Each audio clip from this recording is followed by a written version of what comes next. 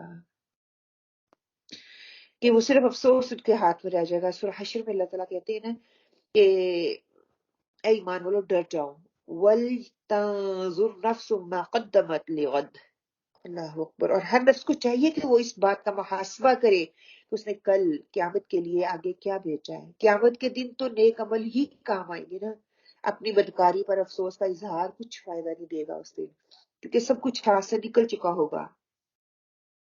وَهُمْ يَحْمِلُونَ أَوْزَارَهُمْ عَلَى ظُهُورِهِمْ، کہ وہ اپنے بوجھ اپنی پشتوں پر ڈالے، اپنی پشتوں پر، اپنی پیٹھ پر اٹھائے ہوئے ہوں گے۔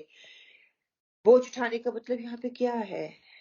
انسان ہر برے عمل کو اپنی پشت پر اٹھائے ہوئے ہوگا۔ اللہ اکبر و کبیرہ۔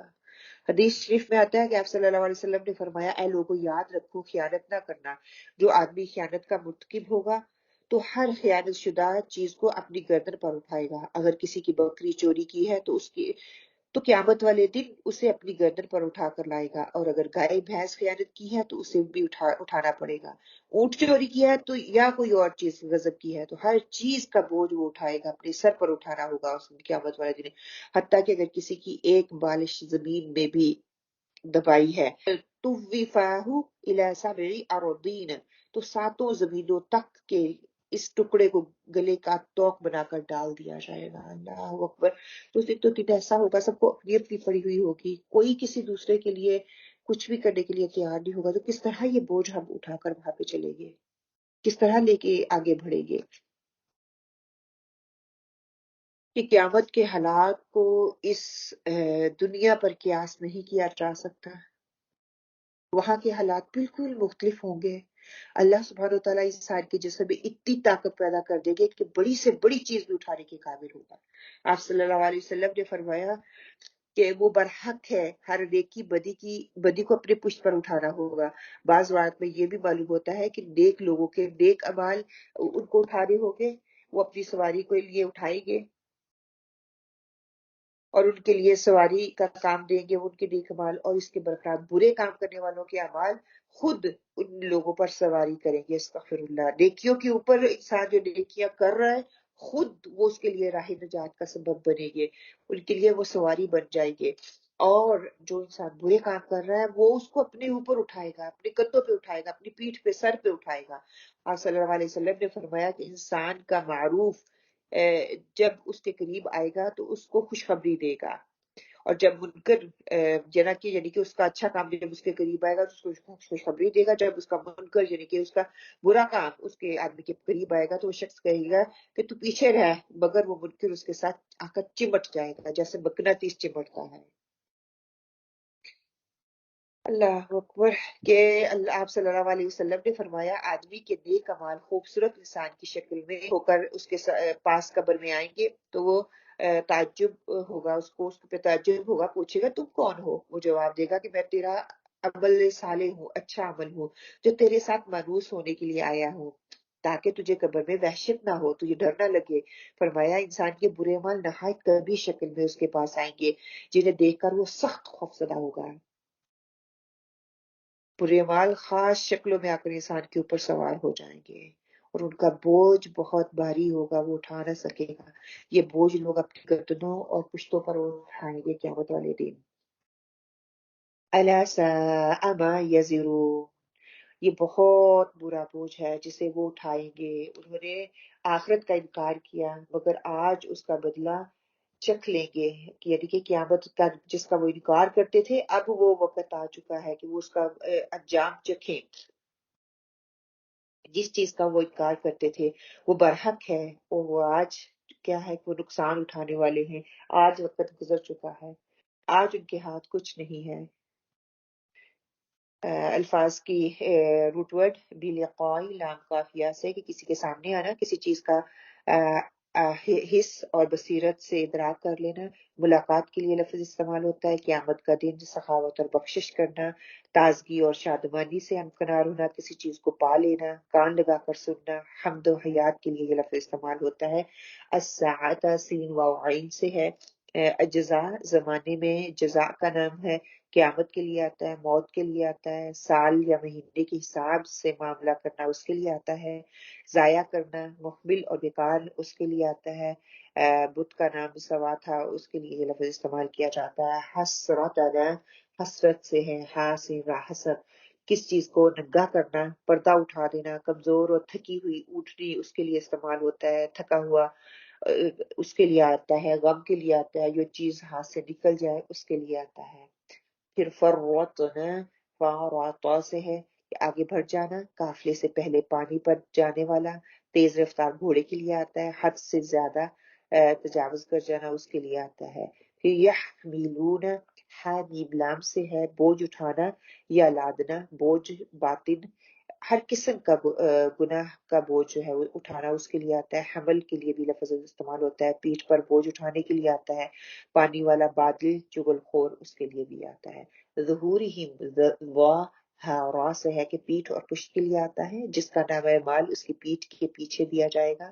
زمین کا اوپر والا حصہ، کبھی پشت مضبوط آدمی، پیٹ کا درد اس کے لیے آتا ہے، سواری کے لیے آتا ہے، مددگار پشت پناہ کے لیے آتا ہے، قوی اونٹ کے لیے آتا ہے، ایک کے خلاف دوسرے کی مدد زیادہ ہو جانا اس کے لیے آتا ہے۔ یازیرون ہوا زہرا سے ہے کہ پہاڑ میں جائے پناہ اس کے لیے آتا ہے، بارگراہ کے لیے آتا ہے، بوجھ کے لیے، گمراہ کے لیے، کوئی شخص کسی کے گناہ کا بوجھ نہیں اٹھائے گا اس کے لیے، اسلحہ جنگ کے لیے اور زیورات کا بوجھ ان کے لیے یہ لفظ استعمال ہوتا ہے۔ تفسیر کے نکات، آیت نمبر 31 سے ہم نے کیا لیا کہ قیامت کو جھٹلانے والوں کو نیک اعمال ترک کرنے کا افسوس اور اپنی بدعمالیوں پر پچھتاوا ہوگا کہ اس دن سوائے افسوس کے انسان کے ہاتھ میں کچھ نہیں ہوگا، وہ اپنے گناہوں اور بدکاریوں کا بوجھ اپنے کندھوں پر اٹھائے ہوئے ہوں گے۔ حقیقت یہ ہے کہ بڑے خسارے میں وہ لوگ ہوں گے، وہ لوگ جنہوں نے اللہ سے جا ملنے کو جھٹلا دیا تھا، اس بات کا یقین ہی نہیں رکھتے تھے کہ آخرت والے دن اللہ کے سامنے ہمیں جواب دہی کرنی ہے۔ انسان کی موت ہی اصل میں قیامت ہے۔ اللہ اکبر، جب انسان مر جائے گا اس کے سارے اعمال ختم ہو جائیں گے۔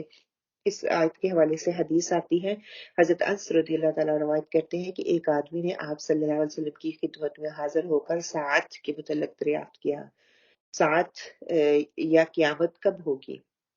اس وقت آپ صلی اللہ علیہ وسلم کے قریب محمد نامی ایک انصاری لڑکا موجود تھا۔ آپ صلی اللہ علیہ وسلم نے اس کے سوال کے جواب میں فرمایا، اگر یہ نوجوان زندہ رہا تو اس کا بڑھاپا آنے سے پہلے پہلے قیامت قائم ہو جائے گی۔ یہ مسند احمد 12787 کی حدیث ہے۔ کسارے کا سودا کہ توحید کے بدلے شرک وہ کرتے رہے دنیا میں، دائمی بدلے کے عوض وہ عارضی خوشی کو تلاش کرتے رہے، ایمان کے بدلے کفر کرتے رہے، آخرت کے بدلے دنیا کو وہ ترجیح دیتے رہے، تسلیم کے بدلے وہ حق درمی کا راستہ اختیار کرتے رہے، مان جاتے دائمی نہیں بلکہ عارضی خوشیوں کو پیچھے کر دیتے، کفر اور شرک سے دور رہتے اور آخرت میں اب خسارہ پانے والوں میں نہیں بلکہ فوز کبیر والے لوگوں میں ہوتے۔ ہم نے اس آیت سے سیکھا کیا ہے کہ دنیا کی زندگی بجز کھیل تماشے کے کچھ نہیں، خود کو نیکیوں سے سجانا ہے، خود کو نیکیوں کی طرف لے کے جانا ہے، خود کو اس چیز پہ مطمئن کرنا ہے کہ جو میں نیکی کر رہی ہوں اس کا اجر آخرت میں مجھے ضرور ملے گا۔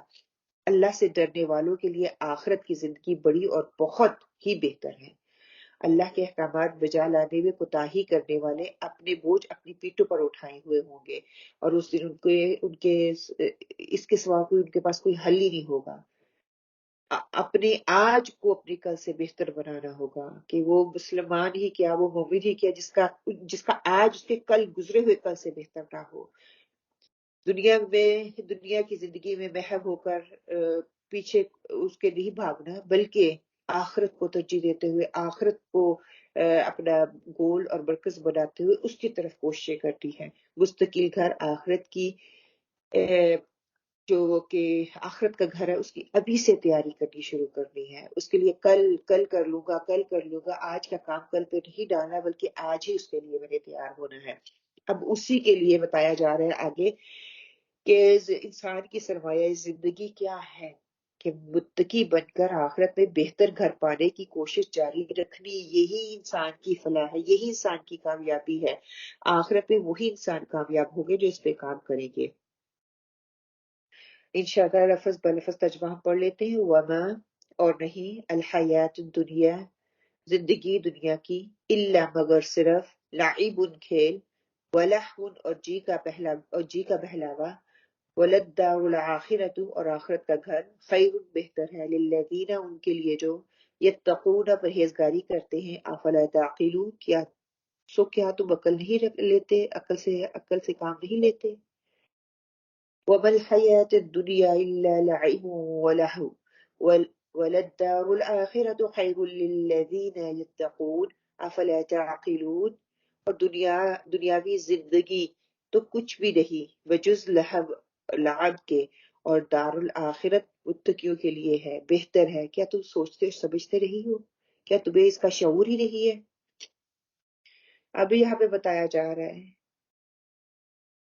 کہ وَمَا الْحَيَاةُ الدُّنْيَا إِلَّا لَعِبٌ وَلَهْوٌ، کہ اور نہیں ہے دنیا کی زندگی مگر دل کا بہلاوا، لعب۔ اس چیز کو کہتے ہیں جو بے مقصد ہو، بیکار ہو، بے غرض ہو، جو آپ کو صحیح مقصد سے پیچھے ہٹا دے۔ آج کل دنیا میں کھیلوں کا بہت زیادہ عروج ہے نا، لوگ کھیلتے ہیں، کتنا ٹائم اس پہ سرو کرتے ہیں، پورا پورا دن بیٹھے رہتے ہیں، ٹائم کا ضیاع۔ اور لہب اصل مقصد سے دوری کے لیے آتا ہے۔ لعب اس کا یعنی کہ ہر وہ چیز جو آپ کو اصل سے دور کر دے، اور لہب اصل مقصد سے دوری ہے۔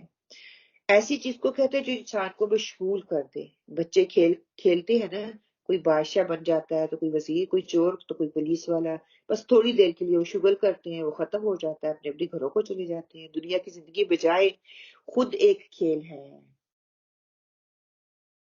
کہ بڑے لوگ اقتدار پر قبضہ کر کے بادشاہ بنتے ہیں نا، بعض کو وزیر بنا کر رکھا جاتا ہے، بعض حکومت کو چلاتے ہیں، وہ سارے اپنی اپنی مدار میں اپنا اپنا کام کر رہے ہوتے ہیں۔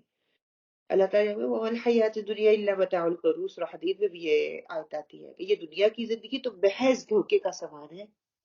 بظاہر خوبصورت نظر آتی ہے، بہت خوبصورت، لیکن دھوکا ہے، دھوکے کے علاوہ کچھ بھی نہیں ہے۔ اس کے باوجود اللہ تعالیٰ نے انسان کو زندگی جیسا قیمتی سرمایہ دے دیا۔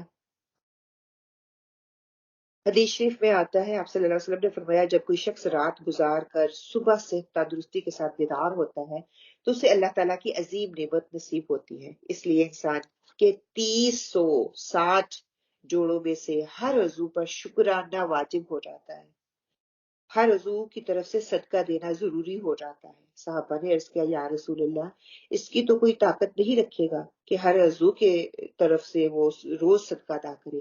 تو آپ صلی اللہ علیہ وسلم نے فرمایا، انسان کی ہر نیک بات اس کے لیے صدقہ بن جاتی ہے۔ کسی کو نیکی کی بات بتلائے یا برائی سے منع کر دے تو وہ بھی اس کے لیے صدقہ ہو جائے گا، اور راستے جیسے کانٹے یا پتھر کو ہٹا دینا بھی، کسی کو تکلیف نہ ہو تو یہ بھی صدقے میں آ جاتا ہے۔ فرمایا، اور کچھ نہیں تو چاہ کے وقت 2 رکعت نفل ہی تمام اعضاء کی طرف سے صدقہ بن جائے گا۔ کوئی شخص صحیح اعتقاد کے ساتھ، یقین کے ساتھ سبحان اللہ کہہ دے تو یہ بھی اس کے لیے صدقہ بن جائے گا۔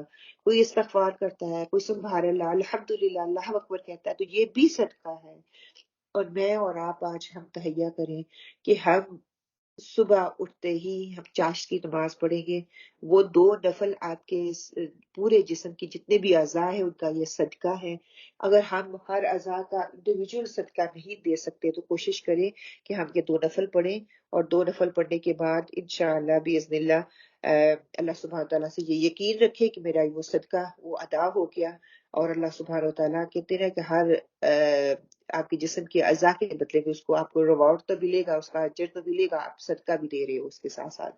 آپ صلی اللہ علیہ وسلم نے فرمایا، اللہ تعالیٰ نے انسان کو زندگی کا بڑا قیمتی سرمایہ عطا کیا، اس کے ساتھ اچھا سودا خریدو، کیونکہ یہ سرمایہ قیمتی ہونے کے ساتھ ساتھ عارضی بھی ہے۔ اللہ اکبر۔ انسان کی زندگی کی ناپائیداری کی مثال ایسی ہے جیسے برف کی ڈلی جو گرمی کی وجہ سے ہر آن پگھلتی جا رہی ہے۔ زندگی کیا ہے؟ برف کی ڈلی کی مانند ہے۔ صاحب زندگی دھوکے میں پڑے ہوئے آج ہم کیا کر رہے ہیں؟ ہم دھوکے میں پڑے ہوئے ہیں نا. دھوپ تیز ہے، برف پگھل رہی ہے، وہ کتنی دیر تک ٹھہر سکے گی؟ صرف تھوڑی دیر. اللہ تعالیٰ نے انسان کو زندگی دی جو کہ بہت ہی قیمتی متاع ہے اس کے پاس، اس سے وہ دفع کرے. تجارت مند دفع کی بات کی جا رہی ہے کہ تجارت مند دفع کرے. آپ صلی اللہ علیہ وسلم نے فرمایا اس قیمتی پونجی کو لگا کر بعض انسان واقعی اپنے نفس کو آزاد کر لیتے ہیں، اور وہ اس سے ایمان، توحید اور نیکی جیسی قیمتی چیزیں خرید کر اپنے نفس کو جہنم سے آزاد کروا لیتے ہیں. اور بعض ایسے ہیں جو اسی پونجی سے کفر خریدتے ہیں، شرک خریدتے ہیں، نفاق خریدتے ہیں، بدعات خرید کر اپنے نفس کو ہلاک کر دیتے ہیں. ایسی تجارت میں نفع کی بجائے سراسر نقصان اٹھانا پڑتا ہے. اللہ تعالیٰ نے زندگی کی کہ مصرف کو تجارت کی مثال دے کر سمجھایا ہے یہاں پہ کہ یہ زندگی ہے ایک تاجر. لوگ کیا کرتے ہیں؟ بڑی آسانی سے سمجھ سکتے ہیں اس چیز کو کہ جس شخص کی اصل پونجی ہی ضائع ہو جائے وہ کس قدر نقصان میں ہے. اس کے لیے اللہ تعالیٰ نے آیات کی طرف ہماری توجہ دلائی. قد خسر الذین کذبوا بلقاء اللہ، کہ جن لوگوں نے قیامت کا انکار کر دیا وہ بڑے خسارے میں پڑ گئے. یہ دنیا کی زندگی بظاہر جلد ختم ہو جانے والی ہے، یہ تھوڑی دیر کی ہے لیکن بہت قیمتی ہے. اس سے انسان اچھا سودا خرید سکتا ہے جو کہ دائمی ہمیشگی کا ہے، یا پھر برا وہ بھی دائمی ہی ہوگا، انجام کے اعتبار سے اچھا یا برا کر سکتا ہے. اور پھر کہا جو شخص اس سروائے زندگی سے آخرت کا سودا کرتا ہے وَلَلدَّارُ الْآخِرَةُ خَيْرٌ لِّلَّذِينَ يَتَّقُونَ، اور آخرت کا گھر بہتر ہے ان لوگوں کے لیے جو اللہ سے ڈرنے والے ہیں، جو لوگ کفر کرتے ہیں، شرک کرتے ہیں، معاصی سے بچتے ہیں، اپنی قیمتی زندگی کو غلط کاموں پہ نہیں لگاتے بلکہ سرمایے کو، اس قیمتی سرمایے کو اچھے کاموں میں لگاتے ہیں. ان کے لیے آخرت کا ٹھکانہ ہے. پھر فرمایا افلا تعقلون، اللہ نے تمہیں عقل دی تھی؟ عقل جیسا قیمتی جوہر اللہ تعالیٰ نے تمہیں عطا کیا ہے، تم اس سے برے کام لاؤ، حقیقت سمجھتے ہو، لاشعوری طور پہ نہیں بلکہ شعوری طور پر اس حقیقت کو سمجھو. اب ابھی بھی وقت ہے، سمجھ جاؤ. اس دنیا کی چند روزہ زندگی میں آخرت کو سنوار لو اور فضول کاموں میں اپنا ٹائم نہ گواؤ. ٹی وی دیکھ کے، ڈرامے دیکھ کے، فونوں پہ باتیں کر کے، جھگڑے کر کے، چگلیاں کر کے، ہر طرح مطلب کہ دنیا جو ہے یہ آپ کا ہر لمحہ گزرتا ہی جائے گا. انسان کی حقیقت کیا ہے یہ بتایا جا رہا ہے، اور دنیا کی حقیقت کیا ہے ہمیں اس کا ریمائنڈر دیا جا رہا ہے. یہ بہت ضروری ہے کہ ہم اس چیز کو سمجھ جائیں، ہم اس چیز سے فائدہ اٹھائیں کہ اللہ تعالیٰ نے یہ تھوڑی سی زندگی جو دی ہے. ہم دھوپ میں بیٹھے ہوئے ہیں اور برف کتنی دیر رہے گی وہاں پہ؟ چند گھنٹے. اگر زیادہ ہی ہم سوچ رہے ہیں تو ہماری زندگی چند گھنٹے ہیں، چند لمحے ہیں. ایک وقت مقرر ہے، ہمیں وہاں پہ ختم ہو جانا ہے اور اللہ کے آگے حاضر ہونا ہے. دنیا میں رہتے ہوئے ہمیں بہت کوشش ہوتی ہے نا اچھی سے اچھی ہر چیز ملے، لیکن دنیا میں رہتے ہوئے ہی ہم اپنے اصل سے جو ہے وہ دور ہیں. اللہ تعالیٰ ہمیں اس کا شعور دے دیں. آیت 32 کے روٹ ورڈ دیکھ لیں. لائب، لا عین با سے ہے کہ منہ سے بہنے والی رال ٹپکتی ہے جو اس کو کہتے ہیں. بغیر صحیح مقصد کے کوئی کام کرنا، ایسے ہی فضول ٹائم ضائع کرنا، کھیلنا کودنا. بہت بڑا کھلاڑی بیکار کام کرنے والا ہے. کھیلنے کی جگہ یا میدان کو بھی کہا جاتا ہے. ولدارو، دال وورا سے ہے منزل، مکان، شہر یا علاقے کے لیے آتا ہے، قرارگاہ کے لیے آتا ہے، جنت کے لیے آتا ہے، چکر لگانا. اور بت کا نام اس کے لیے استعمال کیا جاتا ہے. تفصیلی نکات پہ ہم نے کیا سیکھا کہ دنیا کی زندگی کھیل اور مشغلہ ہے، کھیل اور تماشا ہے، اس کے علاوہ کچھ نہیں ہے. یہ جو لوگ تقوی اختیار کرتے ہیں ان کے لیے آخرت والا گھر کہیں زیادہ بہتر ہے اس دنیا کے گھر سے. اور دنیا کی زندگی کی حقیقت بتا دی گئی کہ ہر دن لوگوں کو جاگتا دیکھ کر بھی انسان عبرت نہیں پکڑتا. ہر روز کتنے لوگ مرتے ہیں، کتنے لوگ یہ دنیا فانی سے جا رہے ہیں. امیر بھی گئے، غریب سے غریب بھی گئے، بڑے بڑے گھروں میں بسنے والے بھی گئے. کیا لے گئے اپنے ساتھ؟ جائے گا وہی جو دنیا میں رہتے ہوئے اچھا ہم آگے بھیج دیں گے. انسان کی جو سوچ ہوتی ہے نا وہی اس کی زندگی ہوتی ہے. جو ہم سوچتے ہیں وہی کرتے ہیں، جو ہم کرنا چاہتے ہیں وہی کرتے ہیں. عقل مند وہ ہے جو اپنے نفس کا محاسبہ کرے، اپنے اندر جھانکے، دوسروں کو اس کٹہرے میں کھڑا کرنے کی بجائے خود کو اپنے اس کٹہرے میں کھڑا کرے نا. خود کو دیکھے میں کہاں پہ کھڑی ہوں، کہاں پہ مجھے ضرورت ہے اپنا محاسبہ کرنے کی. دنیا مومن کے لیے قید خانہ اور کافر کے لیے جنت ہے. انسان جو ہے دنیا میں ایک قید کی طرح رہتا ہے، ہر چیز سے دور ہٹتا ہے، اپنا محاسبہ کرتا ہے. اور کافر کے لیے تو ہر چیز ہی یہاں پہ جنت کے وہ رہ رہے ہیں جنت میں. حدیث کا مفہوم ہے، آپ صلی اللہ علیہ وسلم، ابو ہریرہ اس کو روایت کرتے ہیں، آپ صلی اللہ علیہ وسلم نے فرمایا جنت میں ایک کمان یعنی کہ ہاتھ جگہ دنیا کی ان تمام چیزوں سے بہتر ہے جس پر سورج طلوع اور غروب ہوتا ہے. آپ صلی اللہ علیہ وسلم نے فرمایا اللہ کے راستے میں ایک صبح یا ایک شام چلنا ان سب چیزوں سے بہتر ہے جن پر سورج طلوع اور غروب ہوتا ہے. صحیح بخاری کی یہ حدیث ہے 2793، اس کا نمبر ہے. دنیا کی کوئی بھی چیز جس پہ سورج طلوع ہوتا ہے، انسان اگر اللہ کے راستے میں ایک صبح یا ایک شام چلتا ہے یا لگا دیتا ہے، ان تمام چیزوں سے بہتر ہے جس پر سورج طلوع ہوتا ہے غروب ہوتا ہے. تو کیا رہ جاتا ہے پیچھے؟ ہر چیز پہ طلوع ہوتا ہے، پوری دنیا میں طلوع ہوتا ہے اور غروب بھی ہوتا ہے. اللہ اکبر، کتنی بڑا سودا ہے یہ، اگر اللہ تعالیٰ ہمیں اس کا شعور دے دے. دنیا آخرت کا تقابل کیا ہے کہ دنیا آخرت کی کھیتی ہے، جو بوئے گا وہی وہ کاٹے گا. دنیا میں جو ہم پھل لگاتے ہیں وہی کاٹتے ہیں نا، جو جس پھل کا درخت لگاتے ہیں وہی اس میں سے نکلتا ہے. اور دنیا کی حقیقت عارضی، آخرت کی حقیقت ابدی ہمیشگی کی ہے. ہم نے سیکھا کیا کہ دنیا کی زندگی کی حقیقت کو سامنے رکھتے ہوئے آخرت کے لیے اپنے سالے کرنے ہیں. آخرت متقیوں کے لیے بہتر ہے، اس لیے تقوی اختیار کرنا ہے.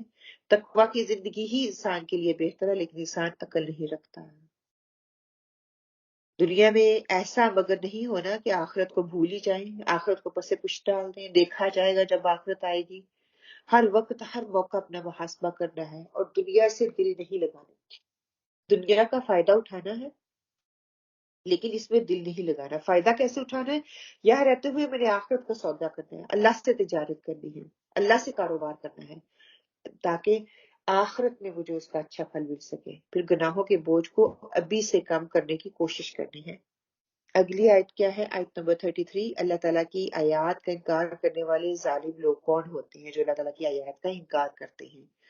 قد نعلم، بے شک ہم جانتے ہیں، انہو کہ وہ، لا یحزنک آپ کو ضرور رنجیدہ کرتی ہے، الذی وہ جو، یقولون وہ کہتے ہیں، فإنہم سو وہ یقیناً، لا یکذبونک نہیں جھٹلاتے آپ کو، ولیکن اور لیکن البتہ لیکن بلکہ الظالمین ظالم لوگ بآیات اللہ آیتوں کو اللہ کی یجحدون انکار کرتے ہیں.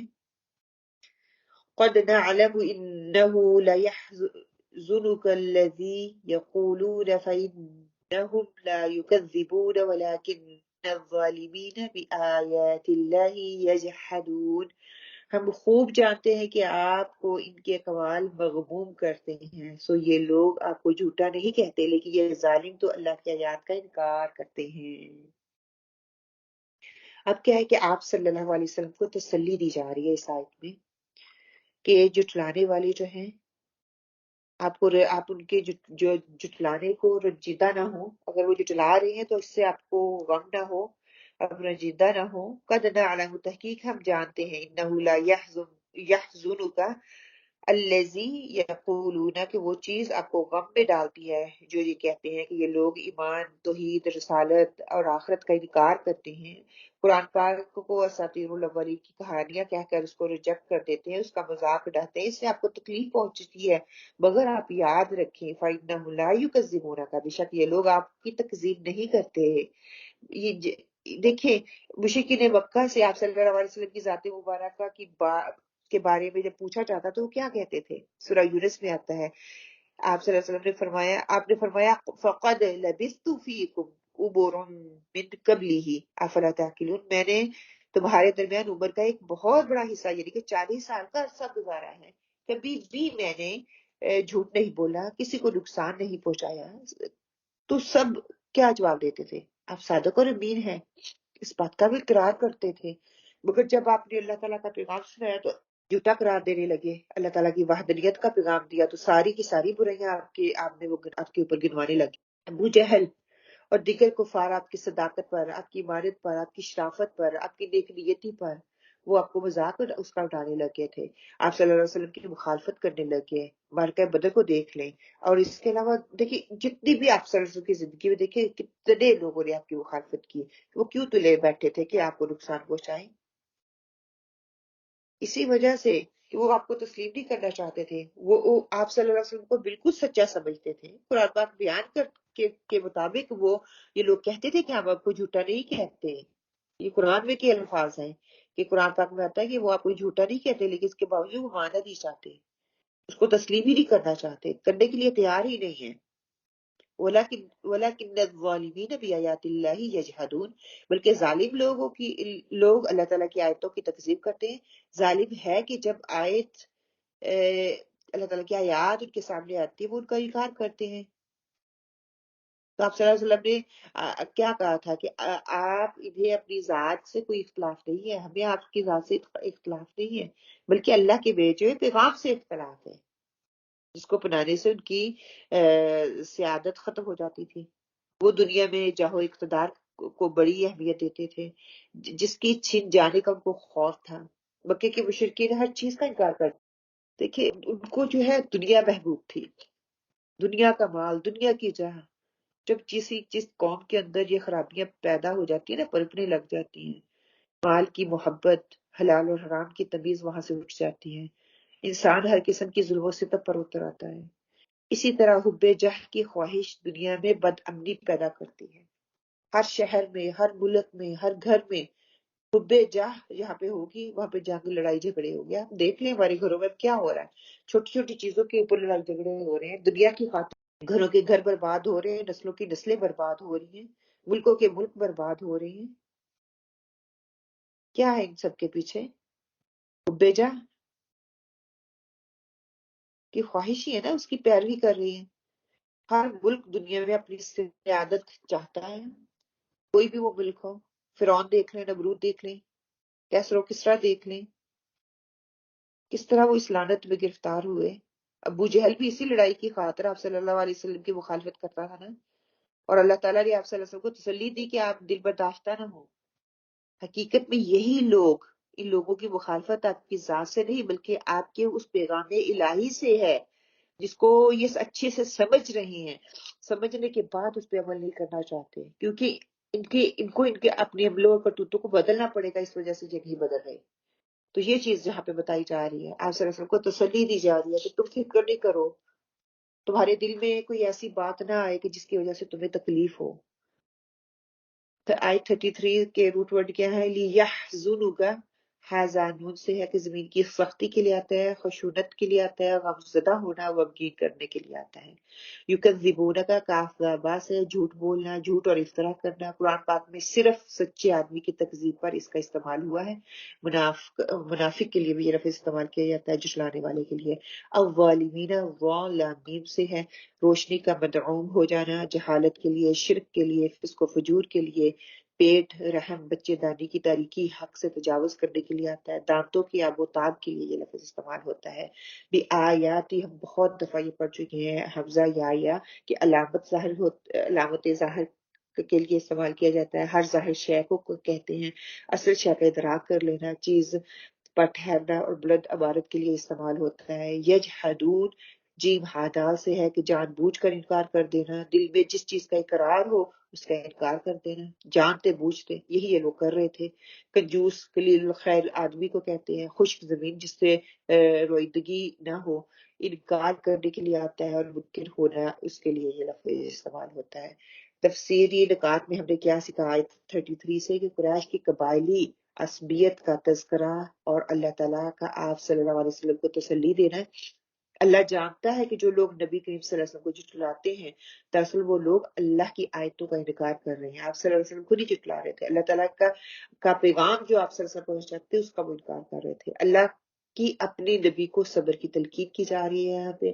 نبی کو جھٹلانے والے حق کے دشمن ہیں، اس لیے آپ صلی اللہ علیہ وسلم ان کی لغویات پر ملال نہ کریں، دل رنجیدہ نہ ہو، دل دکھی نہ ہو۔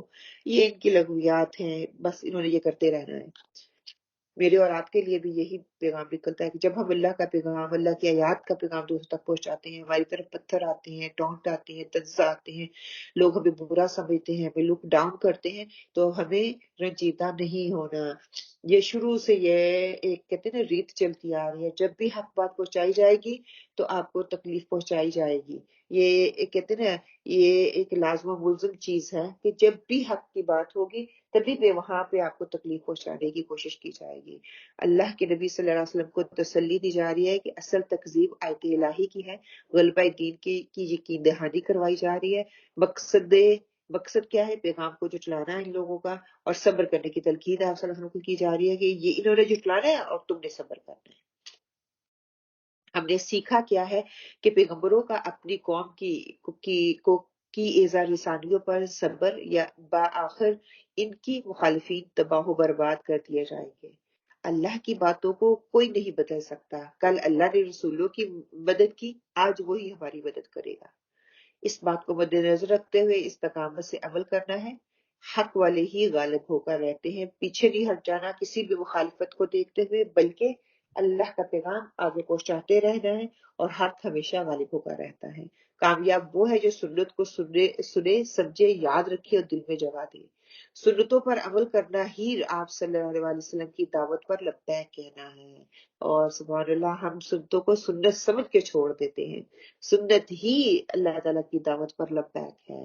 لوگوں کی خاطر سے تانا زنی پر دل برداشتہ ہو کر صبر کا دامن نہیں چھوڑنا، بلکہ استقامت کے ساتھ چلتے رہنا ہے۔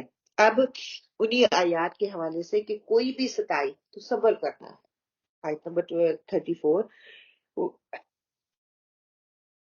وَلَقَدْ كُذِّبَتْ، اور البتہ جٹلائے گئے، رسول جمع ہے رسل کی، جمع ہے رسول کی جمع ہے رسول، من قبل کا آپ سے پہلے، فصبروا پس صبر کیا انہوں نے، علی پر، ما کذبوا جو وہ جٹلائے گئے، وَأُوذُوا اور ستائے گئے، حتیٰ یہاں تک کہ آتاہم ان پر آ گئی، نصرنا ہماری مدد، ولا مبدل نہیں بدلنے والا، لکلمات اللہ اللہ کی باتوں کو، اور لقد البتہ تحقیق جاءک آپ کے پاس پہنچی، من سے، نبائی خبر، المرسلین رسولوں کی، وَلَقَدْ كُذِّبَتْ رُسُلٌ مِّن قَبْلِكَ فَصَبَرُوا عَلَىٰ مَا كُذِّبُوا وَأُوذُوا حَتَّىٰ أَتَاهُمْ نَصْرُنَا وَلَا مُبَدِّلَ لِكَلِمَاتِ اللَّهِ وَلَقَدْ جَاءَكَ بِالنَّبَإِ الْمُرْسَلِينَ، اور بہت سے پیغمبر جو آپ سے پہلے ہوئے ہیں ان کی بھی تکذیب کی گئی، جو کہ پہلے نبی گزر چکے ہیں ان کی بھی تکذیب کی جا چکی ہے،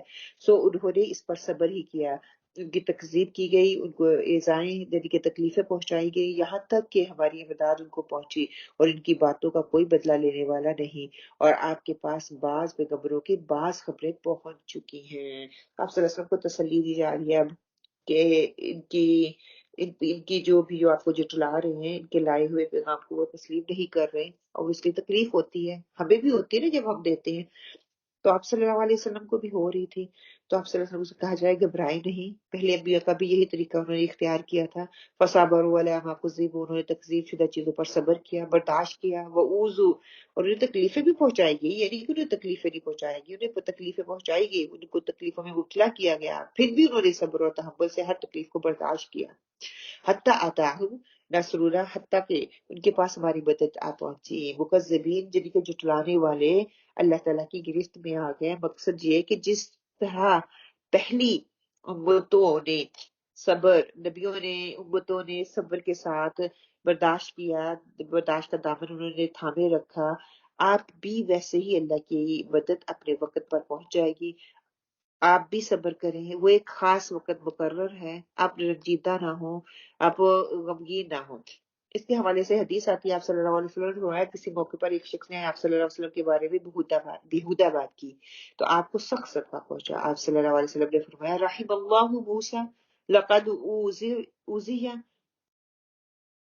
بِأَكْثَرَ مِنْ هَذَا فَصَبَرَ، اللہ تعالیٰ موسیٰ علیہ السلام پر اپنی رحمت نازل فرمائے کہ انہیں اس سے بھی زیادہ تکلیفیں پہنچائیں گی مگر انہوں نے صبر کیا، تو میں بھی ان کے اسوہ کے مطابق صبر کا دامن ہی پکڑے رکھوں گا۔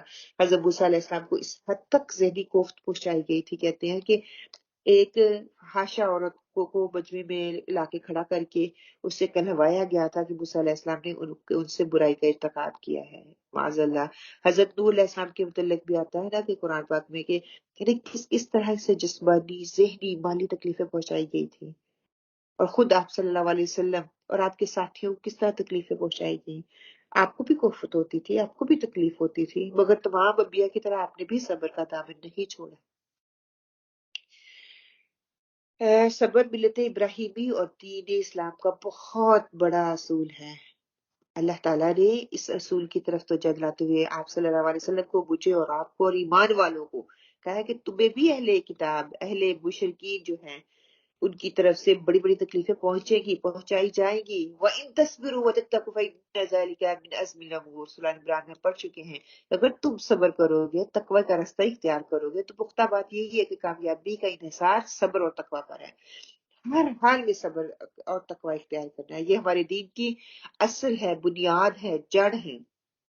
پھر بار بار اس چیز کی تاکید کی جاتی ہے، وَاسْتَعِینُوا بِالصَّبْرِ وَالصَّلَاةِ، صبر اور نماز کے ساتھ مدد حاصل کی جائے۔ نماز کے ذریعے تعلق باللہ کو قائم کیا جائے، مضبوط کیا جائے، اور تعلق باللہ جب مضبوط ہوتا ہے، ہر تکلیف کو، صبر کو، استقامت کا ساتھ رہتا ہے، صبر ہمارے اندر آتا ہے، ہمیں استقامت اللہ تعالیٰ وہ دیتے ہیں، پھر ہماری جو ہے فلاح اور کامیابی ہمارے قدم چلتی ہے۔ صبر بھی مختلف قسموں کی ہوتی ہے نا، مختلف صورتیں ہیں صبر کی، کبھی اطاعت پر جم جانا تو اس پہ صبر کے ساتھ کام کرنا، یہ ہے، کبھی نفسانی خواہشات کی روک تھام کے لیے اس پہ صبر کرنا ہے، کبھی جسمانی مصیبتوں کا آ جانا، کبھی ذہنی بیماریوں کا آ جانا، ذہنی مشکلات کا آ جانا، ذہنی الجھاؤ کا آ جانا، اس پہ صبر کرنا، کبھی گالیوں اور گالی گلوچ اور تنزیہ باتوں کو پہ برداشت کرنا، اس پہ صبر کرنا ہے۔ بچے کہ تکلیفوں مختلف قسم کی تکلیفیں ہیں جن پہ ہمیں صبر کرنا ہے، اور صبر کا دامن جو ہے وہ نہیں چھوڑنا۔ یہ آپ صلی اللہ علیہ وسلم کی سنت بھی ہے اور تمام پہلے انبیاؤں کی سنت بھی ہے۔ وَلَا مُبَدِّلَ لِكَلِمَاتِ اللَّهِ، اللہ تعالیٰ کی کلمات کی کوئی ہستی تبدیل نہیں کر سکتی۔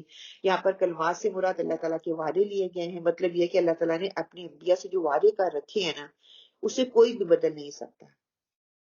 اس کا وعدہ کیا ہے؟ لا اغلبن انا ورسولی، سورہ مجادلہ میں آتا ہے کہ میں اور میرے رسول ہی غالب ہوں گے، حالات چاہے کیسے بھی ہوں، حوصلہ شکنی نہیں دکھانی، بالآخر میرے نبیوں کو مشن کو ہی کامیابی حاصل ہوگی۔ اللہ تعالیٰ کی مدد آئی، خوشخبری آئی، اہل ایمان کو خوشخبریاں پہنچی، اور آج ہمیں بھی یہی بتایا جا رہا ہے۔ سورہ مومن میں اللہ تعالیٰ کیا فرماتے ہیں؟ اِنَّا لَنَنصُرُ رُسُلَنَا وَالَّذِينَ آمَنُوا فِي الْحَيَاةِ الدُّنْيَا وَيَوْمَ يَقُومُ الْأَشْهَادُ، کہ بے شک ہم مدد کرتے ہیں اپنے رسولوں کی، اہل ایمان والوں کی، اہل ایمان کی دنیا میں اور قیامت کے دن بھی۔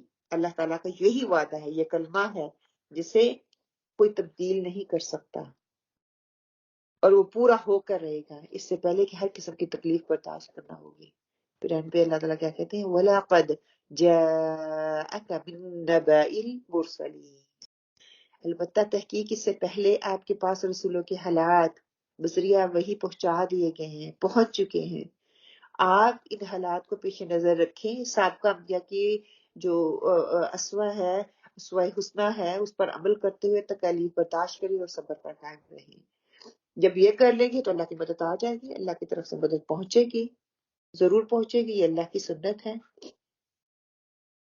آیت 34 میں روٹ ورڈ کیا ہے؟ رسول، اور سین لام سے ہے کہ آہستہ اور نرمی سے چلنا، پیغام پہنچانا ہے، روانہ ہونے کے لیے آتا ہے، پیغام بر اور خیر الرسول کے لیے آتا ہے، نرم رفتار کے لیے آتا ہے۔ قابلی کا قاف بالام سے ہے کہ تقدم توبہ قبول کرنے کے لیے آتا ہے، ہدیہ کے لیے نیک اعمال قبول کرنا، کسی چیز کو قبول کر لینا، قبولیت، قبیلہ، پروان، پرواہ کی ہوا، اور بکری اور بوسہ دینا اس کے لیے آتا ہے۔ فصابروا سواد بارا سے ہے کسی کو تنگی کی حالت میں روکنا، صبر عبادت الہی کے لیے آتا ہے، مشقت کے ساتھ صبر کرنا، ثابت قدمی اور استقامت کے لیے آتا ہے، خواہشات نفسانی کے خلاف جہاد کرنے کے لیے آتا ہے، صبر پر قدرت رکھنے والا، اور تکلیف اور مجاہدے سے صبر کرنا اور انتظار کے لیے یہ لفظ استعمال ہوتا ہے۔ آگے آتا ہے آتاہم، حمزہ تایا سے ہے کہ کسی چیز کے بسہولت آنا، سلام کے لیے آتا ہے، مشغول ہونے کے لیے آتا ہے، زرخی زمین کے لیے آتا ہے، کوئی چیز لانا دینا اور بخشنا اس کے لیے آتا ہے۔ نصرنا نون سواد را ہے کہ کسی کی مدد کرنا، اللہ تعالیٰ کے اپنے بندے کی مدد کرنا، حدود الہی کی حفاظت کرنا، بندوں کی مدد کرنا، طلب نصرت کے لیے آتا ہے، باہم تعاون کرنے کے لیے آتا ہے، بارش برسانے کے لیے آتا ہے، مبدل لام سے بدل کہ ایک چیز کو دوسری چیز کی جگہ رکھ دینا، تغیر کے لیے آتا ہے، گردن اور ہنسلی کے درمیان کا حصہ جو ہے اس کے لیے آتا ہے، اور پاکیزہ لوگوں کے لیے یہ لفظ استعمال کیا جاتا ہے۔ تفسیر کے نکات میں ہم کیا سیکھتے ہیں کہ پیغمبروں کی تکذیب اور اعزاز رسائیاں وہ ہمیں بتائی گی، اللہ کی باتوں یعنی کہ وعدوں کو کوئی بدل نہیں سکتا، پیغمبروں کی تکذیب اور اعزاز یعنی کہ رسانی تکلیف پہنچانے کی خبریں جو ہے آپ سے تک پہنچائی گئی کہ آپ بھی صبر کریں جیسا کہ انہوں نے صبر کیا، اور اللہ حق کو اور باطل پر ہمیشہ غالب کرتا ہے، حق ہمیشہ غالب ہو کے رہتا ہے۔ حضرت نور علیہ السلام کو یاد کر لیں، 950 سال تک ان کو سکھایا گیا اور کامیاب پھر ہوئے اینڈ پہ۔ ایمان کے بعد آزمائش شرط ہے، یہ ہو ہی نہیں سکتا کہ اللہ تعالیٰ ہم کہیں مومن ہیں اور مومن کے بعد ہمیں کوئی آزمائش نہ آئے۔ اگر مومن کہتے ہیں آزمائش نہیں آتی تو پھر سوچ کا مقام ہے، صحابہ کرام کا رویہ دیکھ لیں کہ ان کو تو فکر ہو جاتی تھی کہ ہمیں آزمایا نہیں گیا، تو آزمائش لازم و ملزم ہے۔ حضرت عبداللہ بن عمر بن عاص رضی اللہ فرماتے ہیں کہ میں نے رسول صلی اللہ علیہ وسلم کو فرماتے سنا ہے کہ اللہ تعالیٰ نے آسمان اور زمین کی تخلیق سے 50,000 سال پہلے مخلوقات کی تقدیر لکھی اور اللہ کا عرش پانی پر تھا۔ صحیح مسلم کی حدیث ہے 6643۔ حق اور باطل کی کشمکش کیا ہے کہ طویل مدت کی آزمائش ایمان کی پختگی درکار ہے، اللہ پر توکل کا امتحان اور اخلاق اور سیرت نگاہ۔ ہم نے کیا سیکھا کہ رسول صلی اللہ علیہ وسلم جتلانے اور رضیت پہنچنے پر صبر کیا، لہٰذا حق کے راستے پر چلتے ہوئے صبر سے کام لینا ہے، اللہ کی ذات پر کامل بھروسہ رکھنا ہے اور اپنے وعدوں میں سب سے سچا ہے، اللہ کا وعدہ جو ہے نا وہ سب سے سچا ہے، جٹلائے جانے اور رضیتیں ملنے کے ڈر سے حق سے پیچھے نہیں ہٹنا، ہر انسان کی عزت کرنی ہے، اللہ سبحانہ وتعالیٰ جب جسے چاہے ہدایت بخش دیتا ہے، کسی قسم کی ذاتی مفاد کی خاطر حق بات کو نہیں جٹلانا کہ اپنا مقصد نکالنے کے لیے ہم حق بات کو جٹلا دیں، بلا امتیاز دین داروں کی دین کے کام میں مدد کرنی ہے، اس میں کوئی امتیاز نہیں رکھنا، کوئی بڑا کوئی چھوٹا نہیں ہوتا، یہ اللہ کا کام ہے، اللہ کے دین کا کام ہے، سب نے مل کر اس کو کرنا ہے۔ انسان تو بہت ہی مجبور ہے، تقدیر پر راضی رہنا چاہیے۔ آیت نمبر 35 کا ٹاپک آپ لکھ لیجئے۔ وَإِنْ اور اگر کارا ہے کا بورا گراں علیہ کا آپ پر اعراضہم ان کا منہ پھیرنا فإن تو اگر استطعت تم سے ہو سکے ان یہ کہ تبتغی ڈھونڈ لو نفقاً کوئی سرنگ فی الارض زمین میں او یا سلمن کوئی سیڑھی فی السماء آسمان میں فتأتیہم پھر لے آؤ ان کے پاس بھی آیات ان کوئی نشانی ولو اور اگر شاء اللہ چاہتا اللہ لی جمعہم تو انہیں جمع کر دیتا علی الہدی ہدایت پر فلا تکونن سو آپ نہ ہوں من الجاہلین من سے الجاہلین بے خبر ان لوگوں سے۔ با محاورہ ترجمہ وَإِن كَانَ كَبُورَ عَلَيْكَ إِعْرَاضُهُمْ فَإِنِ اسْتَطَعْتَ أَن تَبْتَغِيَ نَفَقًا فِي الْأَرْضِ أَوْ سُلَّمًا فِي السَّمَاءِ فَتَأْتِيهِم بِآيَةٍ وَلَوْ شَاءَ اللَّهُ لَجَمَعَهُمْ عَلَى الْهُدَى فَلَا تَكُونَنَّ مِنَ الْجَاهِلِينَ۔ اگر آپ کو ان کا اعراض گراں گزرتا ہے تو آپ کو یہ قدرت ہے کہ زمین میں کوئی سرنگ یا آسمان میں کوئی سیڑھی ڈھونڈو اور پھر کوئی معجزہ لے آؤ، تو اگر اللہ کو منظور ہوتا تو ان سب کو جمع کر دیتا، سو آپ نادانوں میں سے نہ ہو جاؤ۔ یہاں پہ جو ہے آپ صلی اللہ علیہ وسلم کو بتایا جا رہا ہے کہ قبول حق کے لیے شدید خواہش رکھنے والے جو ہیں آپ صلی اللہ علیہ وسلم کے لیے حریص تھے، اب وہ کہہ رہے ہیں کہ اللہ تعالیٰ کو بتا رہے ہیں کہ ان کو اگر تو ان کا حق کے قبول حق سے راز آپ پر شان گزرتا ہے، آپ کو تکلیف ہوتی ہے، ظاہر ہے کہ آپ صلی اللہ علیہ وسلم کے قلب مبارک میں اس بات کی شدید خواہش تھی کہ آپ کی قوم کو لوگ جو ہے وہ ایمان کو قبول کر لیں، دوزخ سے وہ بچ جائیں، سخت بیہودہ باتیں آپ کے خلاف وہ کرتے تھے تو آپ کو تکلیف ہوتی تھی. وہ ذات کے لیے فرمائشیں وہ کرنے لگ گئے کہ ہمیں فلاں نشانی دکھاؤ، ہمیں فلاں نشانی دکھاؤ پھر ہم آپ کو مانیں گے. آپ صلی اللہ علیہ وسلم کی دلی خواہش بھی یہ تھی کہ اللہ تعالیٰ ان لوگوں کو کا مطلوبہ نشانی جو وہ طلب کر رہے ہیں تو شاید یہ مان لیں وہ اللہ تعالیٰ اگر دکھا دے. تو اس پر اللہ تعالیٰ نے فرمایا کہ اگر آپ کی یہ خواہش ہے اس کے متعلق آپ دیکھ لیجئے، اس سے پہلے بھی لوگ آئے جنہوں نے اپنا تمنا دکھائی لیکن کیا ہوا کہ وہ نہیں لے کے آئے. یہ اللہ تعالیٰ کی مصلیحت ہے. یہاں پہ وہ بتائی جا رہی ہے. دیکھیں سورۃ کہف کو ہم جب پڑھتے ہیں فَلَعَلَّكَ بَاخِعٌ نَفْسَكَ عَلَىٰ آثَارِهِمْ إِن لَّمْ يُؤْمِنُوا بِهَٰذَا الْحَدِيثِ آسَفًا کہ اے پیغمبر آپ اس بات پر اپنے آپ کو ہلاک نہ کریں کہ یہ لوگ اس آخری پروگرام یعنی کہ آپ کی تعلیمات پر ایمان نہیں لاتے. آپ اتنا زیادہ غم نہ کیا کریں. آپ ان لوگوں پر کوئی دروغہ بنا کر نہیں بھیجے گا، کوئی جبار بنا کر نہیں بھیجے گا کہ آپ ان کو زبردستی اسلام کی طرف لے آئیں. پھر ان کا ایمان لانا ضروری بھی تو نہیں ہے نا کہ آپ کا کام کیا ہے حق ان کے طرف پہنچا دینا. یہ اللہ تعالیٰ کی مشیت ہے. وہ جانتا ہے کہ کس شخص کو نے قبول حق کرنا ہے، کس شخص نے ایمان لے کے آنا ہے، کس شخص نے آپ صلی اللہ علیہ وسلم کی تعلیمات کو مکمل طور پر لینا ہے، کون سا شخص ایسا ہے جو کہ اس سے دور جائے گا. تو اللہ سبحانہ وتعالیٰ بہتر جانتے ہیں. اللہ تعالیٰ نے فرمایا قد تبین الرشد من الغی. سورہ بقرہ میں پڑھ کے آئے ہیں، یاد ہوگا شاید آپ کو کہ ہدایت گمراہی ہے. ہدایت گمراہی اس سے بالکل واضح ہو چکی ہے. نیز یہ بھی فرمایا لا اکراہ فی الدین. یہاں پہ آیت الکرسی فنش ہوتی ہے نا فوراً بعد کی آیات ہیں کہ دین میں جبر نہیں ہے، کسی کو زبردستی مسلمان نہیں بنایا جا سکتا. یہ بھی اللہ تعالیٰ کی مصلحت ہی کے خلاف ہے نا کہ آپ اس معاملے میں زیادہ دل برداشتہ نہ ہو، دل دکھی نہ کریں. جس نے ہدایت لینی ہوگی وہ آپ کی ہدایت پر عمل کرے گا، وہ آپ کی بات کو مان جائے گا. اور جس نے نہیں لینی، جس نے حق درمی کا مظاہرہ کرنا ہے تو وہ کرے گا، وہ پھر ہدایت نہیں پائے گا. اسی طرح اللہ سبحانہ وتعالیٰ ایک اور جگہ پر فرماتے ہیں وَلَا تُسْأَلُوا عَنْ أَصْحَابِ الْجَحِيمِ کہ آپ سے دوزخ میں جانے والوں کے متعلق نہیں پوچھا جائے گا کہ کیوں وہ دوزخ میں گئے. تم نے پیغام اچھے طریقے سے نہیں پہنچایا، نہیں، بلکہ وہ خود انہوں نے وہ راستہ اختیار کیا. آپ سے دوزخ میں جانے والوں کے متعلق نہیں پوچھا جائے گا، یہ تو خود دوزخیوں سے سوال ہوگا. مَا سَلَكَكُمْ فِي سَقَرَ کہ تم جہنم میں کس وجہ سے آئے. تو وہ کیا کہیں گے؟ خود اعتراف کریں گے کہ ہم نماز نہیں پڑھتے تھے، ہم مساکین کو کھانا نہیں کھلاتے تھے، ہم اہل باطل کے ساتھ شامل تھے، ہم قیامت کے دن کا انکار کرتے تھے. آپ نے فرمایا کہ مجرمین کے متعلق بھی یہی سوال وہ کریں گے اس دن کہ آپ کے ذمے تو اللہ کا پیغام پہنچا دینا تھا، آپ نے بہت اچھے طریقے سے وہ اپنی فرائض کو انجام دیا، اپنی ذمہ داری پہنچا دی، اللہ کا پیغام ان تک پہنچا دیا. اس کے باوجود اگر وہ نہیں مانتے تو یہ ان کی حق درمی ہے. اب یہ معجزات کہہ رہے کہ دکھائیں. فَإِنِ اسْتَطَعْتَ پس اگر آپ استطاعت رکھتے ہیں ان تبتغی نفقا فی الارض کہ زمین میں ایک سرنگ تلاش کر لیں، او سلما فی السماء یا آسمان سے سیڑھی لگا لیں، تو آپ ایسا کر گزریں. فَتَأْتِيَهُمْ بِآيَاتِ پھر لے آئیں ان کے لیے کوئی نشانی جو طلب وہ کرتے ہیں، اس کے باوجود وہ ایمان نہیں لے کے آئیں گے. اس سے پہلے واضح نشانیاں دی جا چکی ہیں. ان کے سامنے تھوڑی نشانیاں، مشرکین مکہ کے سامنے کتنی نشانیاں آئی تھی.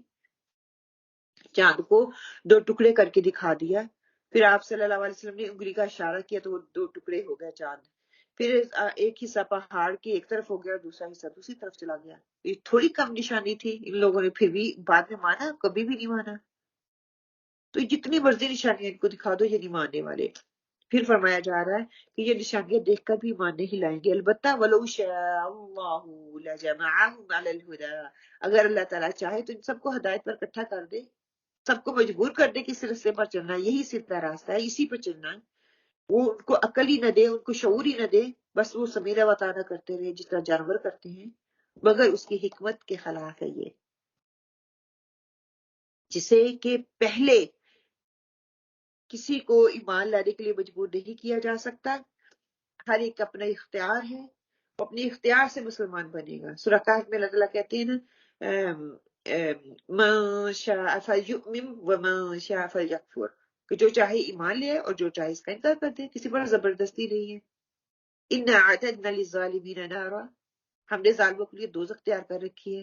اللہ تعالیٰ کفر کی کو ہرگز پسند نہیں کرتا، بلکہ وہ تو ایمان قبول کرنے والوں سے خوش ہوتا ہے۔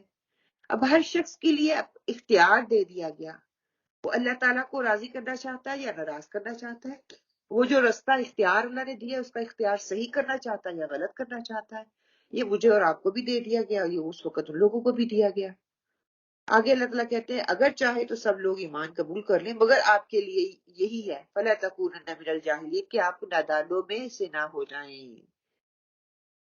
کہ اللہ نے اللہ سے محبت اور رواج کے طریقے پر فرمائی، میری حکمت کے خلاف تمنا کر کے آپ نادان نہ بنے۔ اس جملے میں محبت جو ہے وہ نظر آ رہی ہے کہ اللہ سبحانہ تعالیٰ کہ آپ صلی اللہ علیہ وسلم کو بتا رہے ہیں کہ اس طرح کا راستہ اختیار نہ کرو۔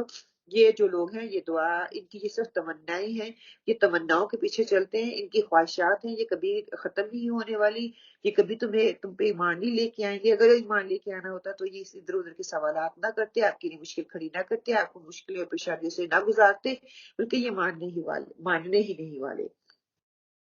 ایک کھلی وعید ان کو یہاں پہ سنائی جا رہی ہے۔ آیت نمبر 35 میں اللہ تعالیٰ فرماتے ہیں اعراضهم عن الرضا، کہ کسی چیز کی چڑائی لشکر کا جائزہ عارضۂ مرض کے لیے آتا ہے، داد کے لیے آتا ہے۔ ہر وہ شے جسے ثبات نہ ہو، پہلو وار بات کرنا جو سچ اور جھوٹ دونوں کے معنی دے۔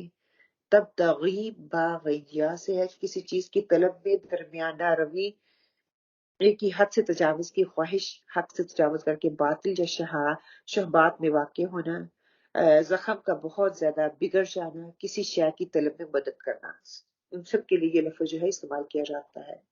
تفصیلی نکات میں ہم نے کیا سیکھا؟ ہر دور میں ہر نبی سے معجزے کا مطالبہ کیا گیا۔ معجزے مانگنے والے معجزے پا کر بھی ایمان نہیں لاتے۔ اگر اللہ تعالیٰ چاہتا تو سب کو ہدایت دے دیتا، لیکن یہ اللہ تعالیٰ نے چوائس دے دی، مگر انسان کی پیدائش کا مقصد آزمائش ہے، وہ بھی بتا دیا گیا۔ اب فکری اور اخلاقی انقلاب کے لوازمات کیا ہمیں دے دیے گئے؟ صبر و استقامت، محنت اور مشقت، حکمت اور مصلحت، تدبر اور تفکر کرو تو اللہ تعالیٰ ضرور تمہیں جو ہے تمہاری فکر کو اور تمہاری اخلاقیات کو ابھارے گا ان چیزوں کے ذریعے۔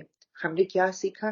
حق سے روگردانی کرنے اور بے رخی اختیار کرنے والوں میں شامل نہیں ہونا۔ اللہ چاہتا تو سب کو راہ راست پر جمع کر سکتا تھا، مگر یہی اختیار ہماری آزمائش بنا دیا اللہ تعالیٰ نے۔ اللہ سبحانہ تعالیٰ کے سوا کوئی بھی معجزہ دکھانے کی طاقت نہیں رکھتا، اللہ کے سوا۔ اللہ وحدہ لا شریک ہے جو معجزے دکھا سکتا ہے۔ ہم نے سیکھا کیا کہ اللہ سے اس کے معجزے نہیں مانگنے بلکہ حکمت سے کام لینا ہے۔ اللہ تعالیٰ سے استقامت مانگنی ہے، اللہ تعالیٰ سے راہ ہدایت مانگنی ہے، اللہ تعالیٰ اور پھر راہ ہدایت مانگنے کے بعد استقامت مانگنی ہے۔ اپنی مدت مہلت کو اپنے حق میں نیک اعمال کے ساتھ استعمال کرنا ہے، نہ کہ غلط کاموں میں۔ اگلی آیت چھوٹی سی آیت ہے، بہت بڑا مفہوم ہے اس کے اندر کہ سننے والے ہی قبول کرتے ہیں۔ جو سنتا ہے سمینا، پچھلے لیسن میں پچھلے ویک بھی ہم نے سمی پہ بات کی تھی، سمع یسمع استمع، کہ ایک غور سے سننا ہوتا ہے، ایک صرف سننا ہوتا ہے، کہ جو سننے والے ہیں وہی عمل کرتے ہیں۔ انما صرف وہ، یستجیب مانتے ہیں، الذین جو لوگ، یسمعون سنتے ہیں، والموتى اور مردے اور مردے، یبعثہم انہیں اٹھائے گا اللہ ثم پھر الیہ اس کی طرف یرجعون وہ لوٹائے جائیں گے۔ انما یستجیب الذین یسمعون والموتى یبعثہم اللہ ثم الیہ یرجعون، وہی لوگ قبول کرتے ہیں جو سنتے ہیں، اور مردوں کو اللہ زندہ کر کے اٹھائے گا، پھر سب اللہ ہی کی طرف لائے جائیں گے۔ کہ وہ ایسا وقت ہوگا جب اللہ سبحانہ و تعالیٰ لوگوں کو کہتے ہیں بے شک قبول وہ لوگ کرتے ہیں جو سنتے ہیں۔ جو آدمی سنتا نہیں، وہ توجہ نہیں دیتا، اس کو سنانے سے کوئی فائدہ ہی نہیں ہوتا۔ دوسرے مقام پر اللہ تعالیٰ فرماتے ہیں وَلَا تَكُونُوا كَالَّذِينَ قَالُوا سَمِعْنَا وَهُمْ لَا يَسْمَعُونَ۔ سورہ انفال میں بھی آتا ہے کہ ان لوگوں کی طرح نہ ہو جاؤ جو کہتے ہیں کہ ہم نے سن لیا، حالانکہ وہ سنتے نہیں۔ سننے کا فائدہ تو اس سے حاصل ہوگا جو کسی چیز پر توجہ دے گا، جو اسے سمجھنے کی کوشش کرے گا، اس کے دل میں وہ چیز جگہ گھرچ کر جائے گی۔ اور اس کے برخلاف کہ جو کہ کان ہے جس سے ہم سنتے ہیں، وہ ایک کان سے سنتا ہے دوسرے سے نکال دیتا ہے۔